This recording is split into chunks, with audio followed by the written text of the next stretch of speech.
ونعوذ بالله من شرور أنفسنا ومن سيئات أعمالنا من يهده الله فلا مضل له ومن يضلله فلا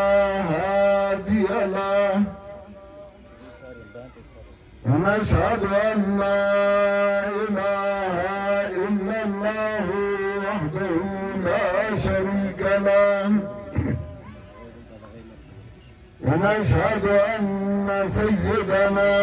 ومولانا محمدا عبده ورسوله صلى الله تعالى عليه وعلى آله وأصحابه وسلم أما بعد فأعوذ بالله من الشيطان الرجيم بسم الله الرحمن الرحيم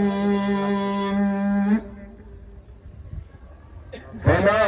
وربك لا يؤمنون حتى يحكموك فيما شجر بينهم ثم لا يجدوا في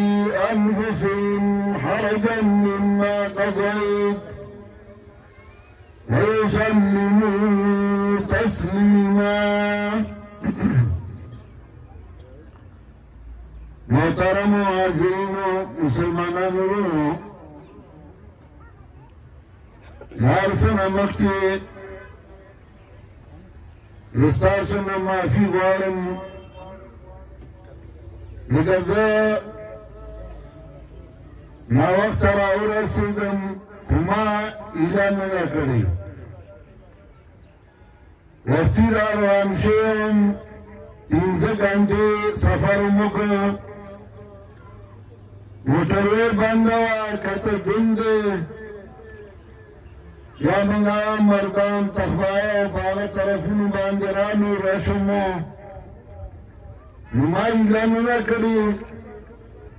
او ستاسو احساس را سره چې تاسو په انتظار یې دا جامع عثمان بن غفان زمونږ پخوانی مدرسه وه مدرسه ده وي به انشاءالله د دې اختتامي پروګرام مولانا صاحب مولانا محمد عمر صاحب دعوت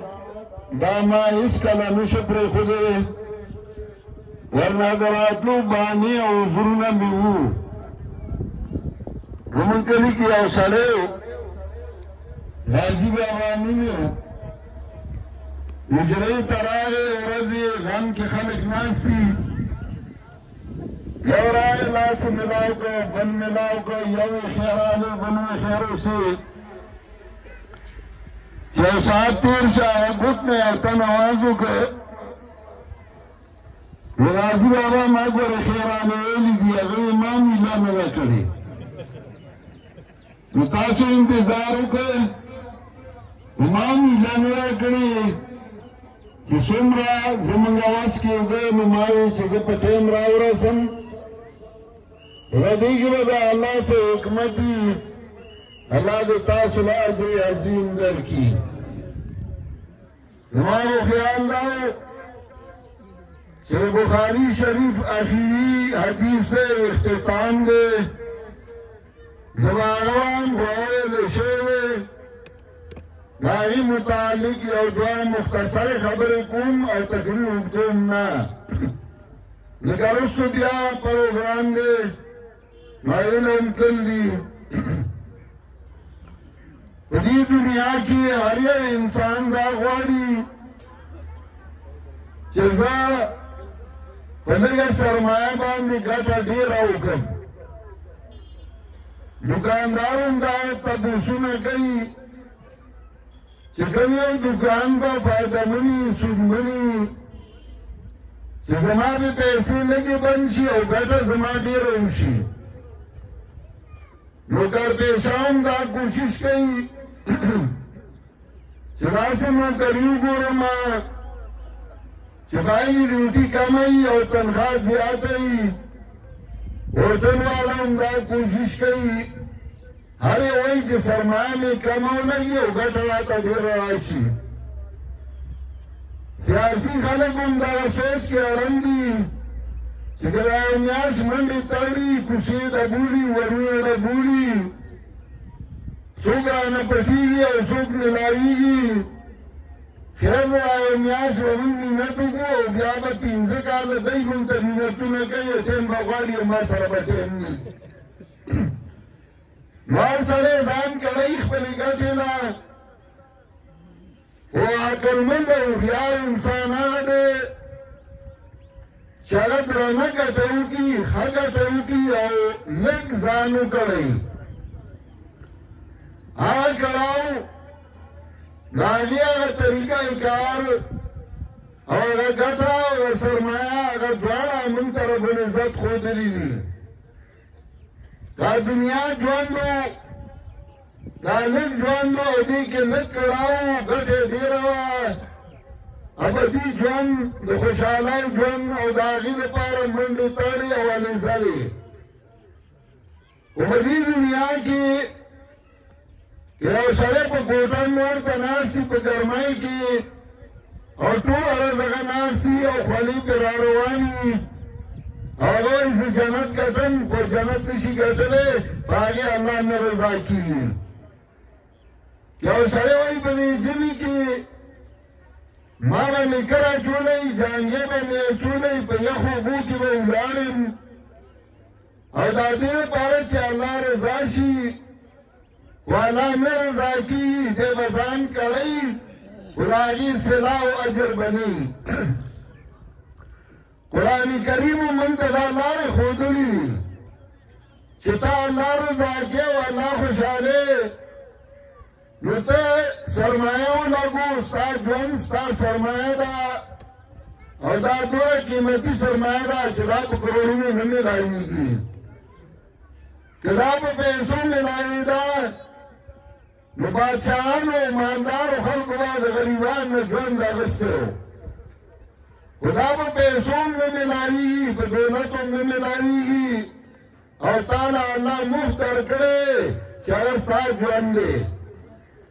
پدی زان لا گٹاو کا اور چه گٹا کے دکان کے 2 سوداگانے واچو یو سوداد قرآن اور دیم سوداد سنت و جناب رسول اللہ صلی اللہ علیہ وسلم دا دوارا چکلت آیا اوزائی کر نبدیو آنگی وطر زان لا آخرتو گٹی زان لا باغا بدی جون لو گٹی زان و خوشحالی اگٹے اور گدات بنی امام مالک رحمت اللہ علیہ وی خسرتان یسأل عنہ الناس دو سیزنی چاہی تپوس و خلق نکی لما فعالتا و کیف فعالتا کار نکڑے و نولی نکڑے و اور چبی آکو دی نسنگا نکڑے و لکه منگا موس کو ولی کو زکا اللہ ویلی اقیم الصلاة سنگے کو زکا چه پیغمبر پاک صلی اللہ علیہ وسلم رات الار خود لیا چه موز و بدی طریقہ باندی کے نپاہی باندی کو دا دوار سیزونا دی بنیاد دی منبع اگر قرآن او حدیث تے زمان جماعت اشاعت و توحید و سنت دائم دا دو ذمہ دارائی دی دا موسم سر تڑلی ویدی دا وقت سر تڑلی ویدی دا یو ٹیم سر تڑلی ویدی چه الیکشن میں والی بندی دی ابیابا دمکو دا جوان سر دی یو چه خلقو دا خواهی کتابو خواهی او دا اللہ کتاب تے راو بلی اور دین دا چھے سنت پیغمبر صلی اللہ علیہ وسلم ورطو خیلی ہر یو خیار سڑے اگر خیار تا گوری او داغن سبق دی پختانوی لنڈیا پلوڑا اتری گا چه قام دی سکئی نو اگاو کا ستا قام ستا مشرانو انبیاء علیهم السلام صحابه کرامو هغه وګوره هغه چې څه کړي غم یې څنګه کړی ښادي څنګه کړې ده رشتهداري او عزیزولي څنګه کړې ده دوستي او دشمني څنګه کړې ده هغه وګوره او د هغې تابعداري وکړه نو دا احادیث رسول الله صلی الله علیه وسلم موږ ته دا ښیي حدیث څه ته وایي د نبي علیه السلام خبرې د نبي علیه السلام کارونه د نبي علیه السلام اعمال هغې ته وایي حدیث قول فعل او تقریر د نبي علیه السلام مولیان یې په عربی کې وایي چې رسول الله صلی الله علیه وسلم په دې موقع څنګه چل کړی رسول الله صلی الله علیه وسلم څه ویلي رسول الله صلی الله علیه وسلم ژوند څنګه تیر کړی نو هغې ته وګوره او په هغه طریقه باندې خپل کړه دا دوه کارونه موږ کوو یو د خدای کتاب او دویم سنت د رسول الله صلی الله علیه وسلم ما چې کوم آیت ولوسته په هغې کې هم الله د دې بیان کوي او الله فرمایي فلا وربك لا يؤمنون فلا وربك لا يؤمنون حتى يحكموك فيما شجر بينهم لا يملس الامر كما يظنون دا څنګه چې د خلکو ګمان دی چې هر څوک ایمان والا دی کامل ایمان والا نه دی نه په ګیره په پټکي سره ایمان والا نه ګرځي سره په شکل ایمان والا نه ګرځي کارونه به د ایمان کې عمل به د ایمان کې که تا په هغه طریقه نه کړي چې پیغمبر پاک کړي ستا هغه ټول عمل برباد دی او قرآن وایي وقدمنا إلى ما عملوا من عمل فجعلناه هباء منثورا من بعد ذلك عمل دوران شو چې دوی کوم عمل کړی من بعد را غبار مستلی وګرځو عمل کړی په طریقه د پیغمبر پاک نه او بل ځای الله وایي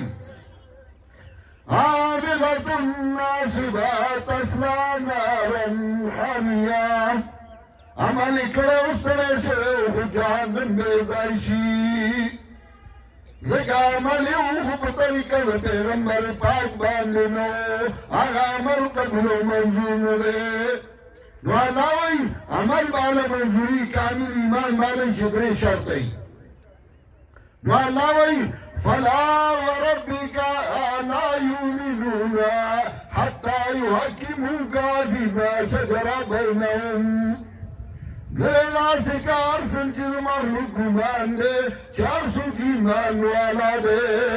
ننا تراغی کامل ایمان والا نشکے دے حتی یحکموک فیما شجر بینهم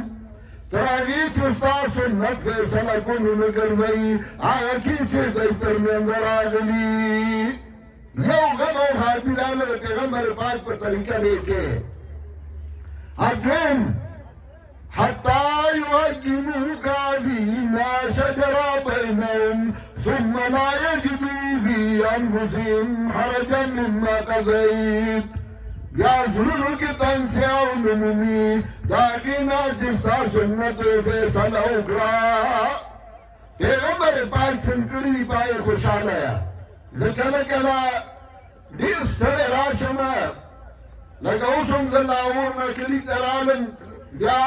ایله د ملانو شوې دې خوا بیا بیرته یو خوا بل خوا په اخیستل کې یو خوند وي هغې کې یو مزه وي او لذت وي چې د هغې ذکر سړی په خولې نشي کولی دا تکلیفونه یو خوند وي او شاعر وایي پی جائی آم کے تلخی کو بھی ہنس کے ناصر پی جائی آم کے تلخی کو بھی ہنس کر ناصر غم کو سہنے میں بھی قدرت نے مزہ رکھا ہے مصیبتونه برداشت کړئ چې الله خوندې خولی نو بیا دا نه چې پیغمبر پاک په طریقو تنګ شي ما ته څوک څوک وایي زما د سکول ملګري یوه ورځ ما باندې ډوډۍ کړې وه یو یې ډېر خوند به یې کو بل یې ډېر خوند به یې کو هغه وړوکوالي ما ورته زه خو هغې پسې لیم خفه ولې ما زه په اوسني ژوند خوشحاله یم طالبان دي مولیان دي درسونه دي زه په دې ژوند باندې خوشحاله یم د پیغمبر پاک په طریقو خوشحاله شه او دریم دا ثم لا يجدوا في أنفسهم حرجا مما قضيت ويسلموا تسليما او بیا هم غاړه ږدي ستا سنتو ته بیا غاړه کېښودله چې بیا هم همیشه تابعداري زما ملګرو په موږ د الله ډېر لوی کرم او احسان دی نو خلک مټې وایي د شپې د ورځې هندوستان خدای ناراض آخری کې بایږي هېڅ هم نه وي موږ که ستړي شو نو ماجر دی که ګټه که واله وخوړه نو ماجر دی او که بله وو ماجر دی موږ له تاوان نشته داسې یو ښه شی الله موږ له نصیب کړی چې هغه د قرآن او سنت خدمت دی په دې خوشحاله وي دا مدرسې آبادې کوي درسونه آباد کوي بل چاته مو پس کېږئ خلک تاسو ته پس کېږي امریو زاهد علماو ته ویلي وو یا معاشر العلماء كنتم نجوم السماء يهتدى بكم فصرتم ظلما والعلماء تلقيا تاسو د اسمان ستوري وایي تاسو باندې خلکو لار مونده تاسو توره تیاره وګرځېدئ بل ته پس کېږئ تاسو ته د خلکو پس کېږي دا د الله یو لوی احسان یو لوی کرم دی په موږ او تاسو چې موږ یې د قرآن او سنت ته کښېنولي یو عوامو ته د اخر ورسوي دی ته د خدای کتاب وښیئ سنت د پیغمبر وښیئ الله دې ما او تاسو له د عمل کولو توفیق راکړي او الله دې دا مدرسه همیشه لپاره آباده لري